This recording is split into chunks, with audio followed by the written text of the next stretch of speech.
Assalamualaikum, salam sejahtera dan salam Malaysia Madani. Anda bersama saya Asma Hafizah Ismail dalam berita 3 Dimensi Institut Pembangunan dan Kecemerlangan Kepimpinan AILID. Yang Berhormat Hannah Yeoh menegaskan bahawa kerjasama erat antara Sarawak dan Kerajaan Persekutuan penting dalam menjayakan penganjuran Sukan Malaysia SUKMA 2024. Menurut Yang Berhormat Hannah, lebih banyak sesi libat urus harus diadakan antara kedua-dua pihak supaya penganjuran tamasya sukan itu dapat berjalan lancar. Tambah beliau, Sarawak dan Kerajaan Pusat perlu adakan lebih banyak mesyuarat untuk pastikan SUKMA tahun depan adalah SUKMA yang paling terbaik untuk atlet kita. Sementara itu, Menteri Belia Sukan dan Pembangunan Usahawan Sarawak Yang Berhormat Datuk Seri Abdul Karim Rahman Hamzah berkata persiapan SUKMA 2024 berjalan dengan lancar. Menurut Yang Berhormat Datuk Seri Abdul Karim, Sarawak memperuntukkan RM124 juta untuk membaik pulih fasiliti sukan selain RM80 juta lagi disediakan kerajaan negeri untuk persiapan atlet-atlet Sarawak. Sarawak dipilih sebagai tuan rumah penganjuran SUKMA edisi ke-21 yang dijadualkan berlangsung dari 17 hingga 24 Ogos tahun hadapan. Sebelum ini, Sarawak pernah menjadi tuan rumah kepada tamasya sukan terbesar negara iaitu bagi edisi 1990 dan 2016. AILID menerusi bahagian inovasi dan jaminan kualiti telah melaksanakan kursus peningkatan profesionalisme, keselamatan dan kesihatan pekerjaan bertempat di Kuala Lumpur. Program yang dilaksanakan secara bersemuka ini terdiri daripada pegawai keselamatan dan kesihatan pekerjaan yang telah dilantik di setiap kem wawasan negara di bawah penyelarasan AILID.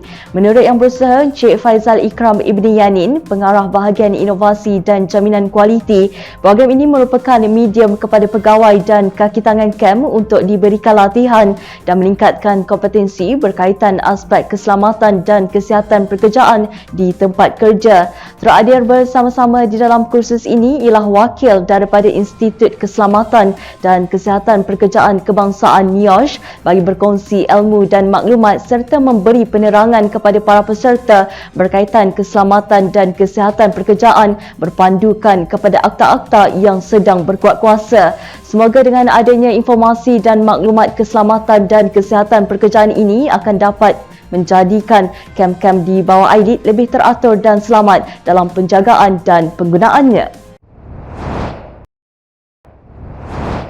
AILID menerusi kluster modal insan terus proaktif dalam melaksanakan program Youth to Unity. Universiti Malaysia Terengganu bertempat di Kem Wawasan Negara Besut Terengganu. Program ini telah melibatkan penyertaan pemimpin-pemimpin pelajar Universiti Malaysia Terengganu bertujuan untuk meningkatkan pengetahuan mengenai elemen jati diri dalam kepimpinan dan pemerkasaan belia sebagai ejen perubahan negara. Menurut Yang Berusaha Encik Rozihan Abdul Rahim Elias Awang, Ketua Kem Wawasan Negara Besut Terengganu, belia masa kini harus belajar berkaitan pengendalian program dan mengambil pengalaman bagi menguruskannya secara berkesan agar kompetensi diri dapat dipertingkatkan. Tambah beliau, para belia harus memahami setiap peranan atau tugas yang dipertanggungjawabkan agar setiap perancangan dan strategi yang telah disusun atur dapat berjalan dengan lancar dan kejayaan dapat dikecapi. Semoga menerusi pelaksanaan program sebegini akan dapat melahirkan peserta yang berilmu serta mampu meneruskan legasi kepemimpinan masa kini dalam membuat perubahan dan menyerlahkan lagi potensi mereka di masa hadapan. Okey, baiklah, sebelum berakhir, tahukah anda harimau Melaya hanya wujud di tanah semenanjung Malaysia? Ia tidak dijumpai di Sabah dan Sarawak. Habitat utama harimau merentasi 3 lanskap iaitu Belum Temenggor, Perak, Taman Negara Pahang, Terengganu, Kelantan dan Endau Rompin, Johor, Pahang. Sekian untuk perkongsian pada hari ini. Temui kami 3 kali seminggu pada hari Isnin, Rabu dan Jumaat jam 3 petang dengan 3 berita penting hanya di Berita 3 Dimensi. Terus ikuti kami di pelbagai platform media sosial dan portal rasmi AILID di www.ailid.gov.my.